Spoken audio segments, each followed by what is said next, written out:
Om Namah Shivaya. Om Namah Shivaya. Om Namah Shivaya. Om Namah Shivaya. Namaskaram to all and welcome to the session 20 of Śiva-Bodha-Mālikā. The last session we spoke about the Dvadasha Jyotirlingas. From today onwards, we shall look at each of these Jyotirlingas in detail. Today, we start with the primary Jyotirlinga, that is Somanātha. The Jyotirlinga Dvadasha Jyotirlinga Stotra says, Saurashtra Deshe Vishade Atiramye Jyotirmayam Chandrakalavatамsam Bhakta Pradhanaya Kripavatirnam Tam Somanatham Sharanam Prapadye. Somanātha Jyotirlinga is the first of the 12 Jyotirlingas and it is in the Saurashtra Desha. Saurashtra Desha can be considered to be a part of modern Gujarat. If you look at the earlier way in the which geography of Bharatavarsha was, today's Gujarat is a part of Gurjara and Saurashtra Pradesha. So Saurashtra, it is actually the land of the worshippers of the sun, of Saura. Saura is the Surya Pantha, Surya Sampradaya. So they were worshippers of the sun. So that is called as Saurashtra or Saurashtra. It is in this Saurashtra Desha, on the banks of the Prabhasa Tirtha, that you find the first of the 12 Jyotirlingas, that is Somanātha Jyotirlinga.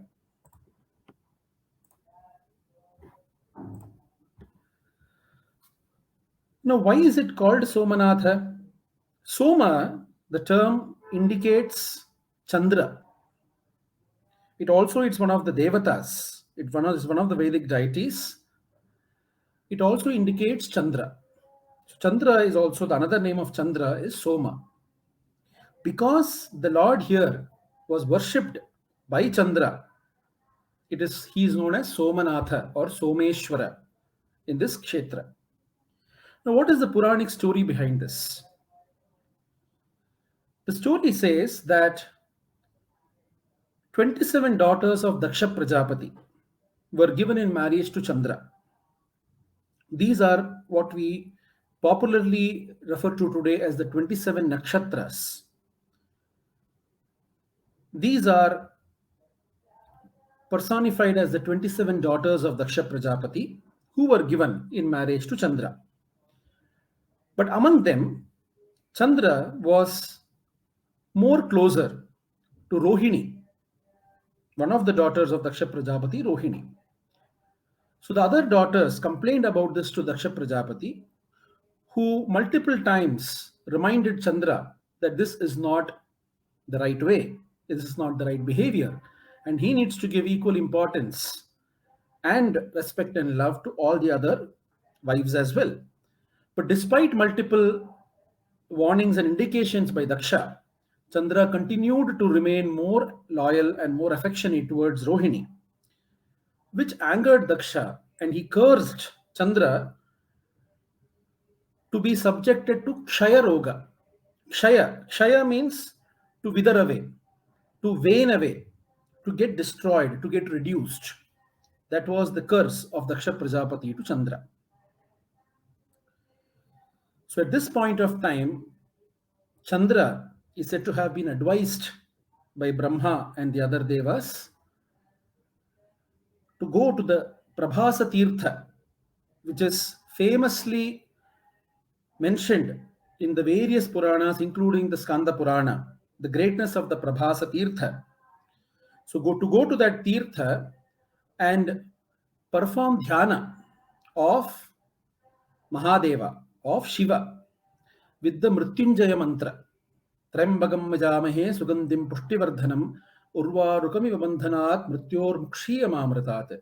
With this Mrityunjaya mantra, Chandra is said to have meditated on Parameshwara for a long period of time in this tirtha. And finally, pleased with the devotion of Chandra, Parameshwara manifests in front of him and cures him of the Kshaya Roga.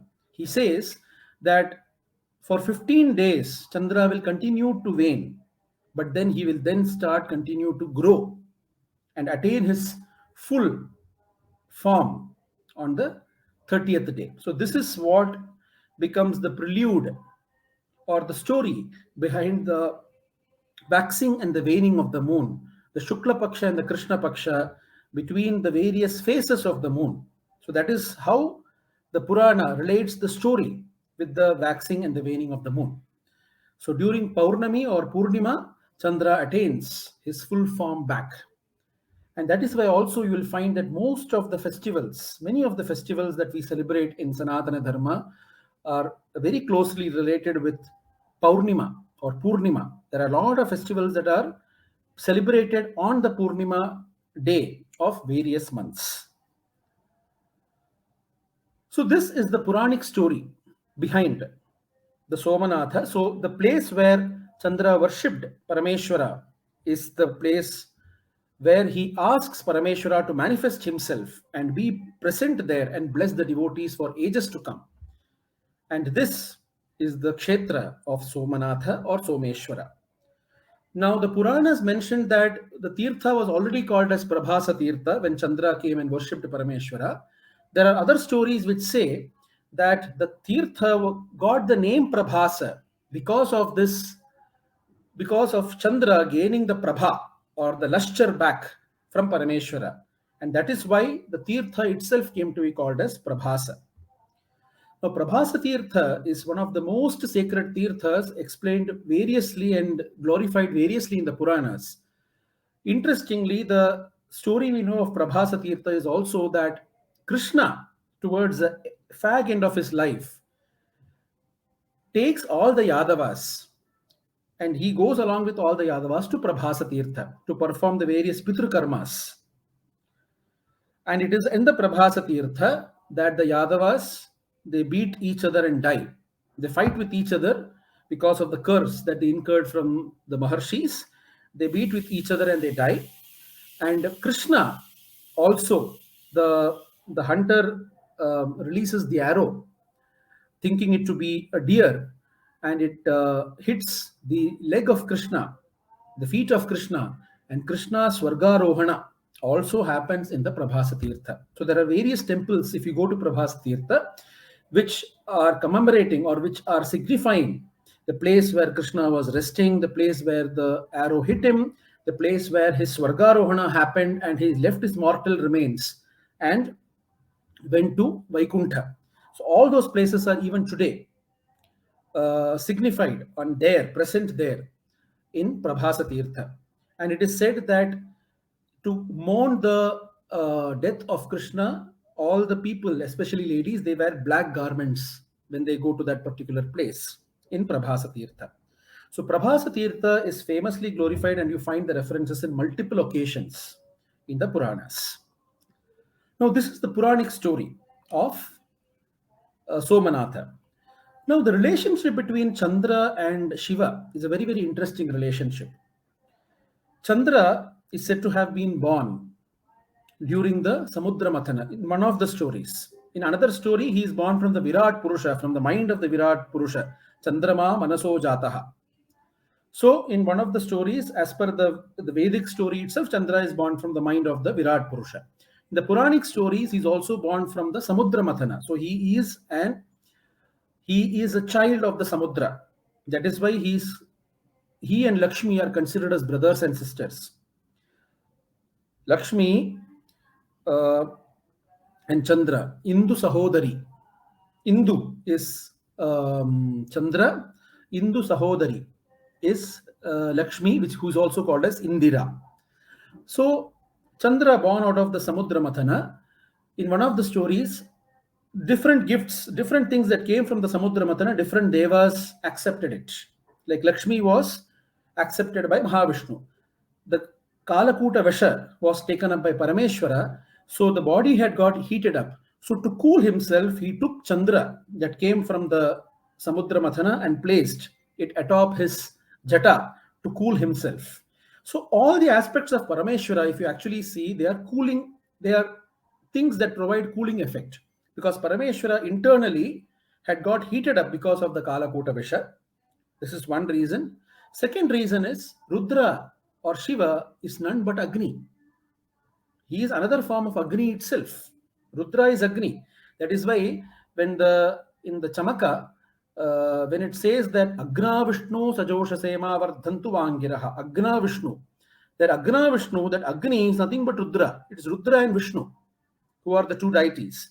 So Rudra is none but a form of Agni itself. So Agni, him being the very form of Agni, so that whatever he wears and whatever he dresses up and whatever he adorns are all cooling, are all those things that provide cooling effect.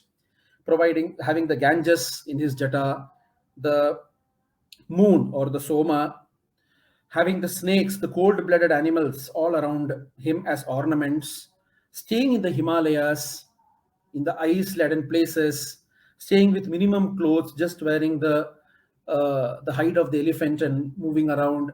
These are all the various aspects that signify the fact that all these things are there to cool Parameshwara, because he is none but an avatar of Agni itself, another form of Agni itself. He is also called as Chandra Shekhara, Soma Shekhara, because he is adorning the Chandra or Soma. So this is a very, very common and most popular name of Parameshwara, Chandra Shekhara.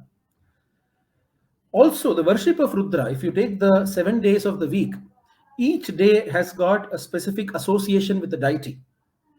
In that, if you look at Somavara, which is the day of the moon, that is considered to be most auspicious for the performing of worshipping or puja or archana to Shiva. You have the Shravana Somavara. So Somavara Vratas, all the Somavara Vratas, most of them are connected with Parameshwara or connected with Shiva or Rudra. As I mentioned earlier, moon is nothing but a representation of the mind in the Vedas. Like the sun represents the Atma and the moon represents the mind. So Shiva adorning the moon or adorning the mind shows that he is the master of the mind. He is the great Brahmajnani who is portrayed in the Bhagavata Purana as the self-realized Guru, Shambho Loka Guru. That Loka Guru is the one who has mastered the mind and is adorning the mind as his ornament. Means it is under his control. Also, Chandra is considered as the lord of water and medicines, of Aushadha and Jala. These are the same two aspects that are also associated with Rudra in the Vedas. So all these aspects correlate, bring a strong correlation between Chandra and Parameshwara. Because of this also, Somanātha assumes even more importance. And the Puranas say that worship at the Somanātha Linga, the Somanātha Jyotirlinga, will cure everyone of all Kshaya Rogas, because Chandra himself got cured of the Kshaya Roga. So all diseases that cause reduction, waning, like Kushta, Kshaya, all these rogas, which result in the waning of the body, they all get cured by the grace of Parameshwara in this Kshetra of Somanātha. Now, the other historical aspect of Somanātha, this is the place of Shraddha. It is a great example of Shraddha of Sanatana Dharma, because this was a temple. It must have been one of the richest temples in the country, because it was plundered so many times. It was invaded, plundered, destroyed by multiple invaders, different kinds of invaders, including the Mughals. This temple was destroyed, and all the wealth of this temple was plundered. And again, the kings who were followers of Sanatana Dharma again rebuilt these temples and again donated wealth and various kinds of prosperity to this temple. It is an epitome of the faith of Sanatana Dharma, of the eternal nature of Sanatana Dharma, of the faith of the people in Sanatana Dharma. Like there are multiple invaders like Mahmud Ghazni, Aurangzeb, and so many others had invaded this temple. But great kings, patrons like Solanki Raja Bhim Dev, Ahilya Bai Holkar, we cannot forget her at all. And in the most recent times, Vallabhai Patel and K.M. Munshi. Vallabhai Patel gave the go ahead for this, but by the time it was to be rebuilt, he had already passed away. So K. Munshi saw to it that this temple is completed and the Punarstapana and the consecration of the temple happens.